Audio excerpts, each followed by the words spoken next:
নমস্কার, শুভ সকাল সবাইকে। আর আজকে মা তাড়াতাড়ি বাড়ির পুজোটা সেরে নিচ্ছে। এরপরে যাবে দশহরা পুজো দিতে। তো আর মায়ের পুজো সারতে বাবা পাঠিয়ে দিয়েছে ওইদিকে দশহরা পুজোর প্রসাদ, ফলমূল সবকিছু।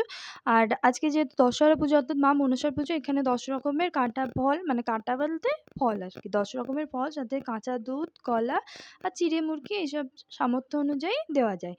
তো মা সেই ডালাটাই সাজিয়ে নিল। বাড়ির পুজো হয়ে যাওয়ার পরে তারপরে এই যে আমি আর মা চলে যাচ্ছি পুজো দিতে।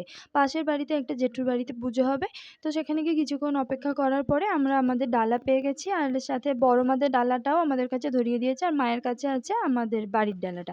বাড়ি এসে দেখলাম বাবা আঁশফলের সাথে আঁশফল গাছটাকেও প্রায় ভেঙে ফেলেছে, মানে ডাল ভেঙে ফেলেছে। তো তারপরে আমি আর মা খেতে বসে গেলাম ফলার। আর ছোট থেকে আমি আর দিদি খুব পছন্দ করি এই মায়ের সাথে যেকোনো উপোসের খাবার খেতে। তো এবারেও সেটার ব্যতিক্রম হয়নি।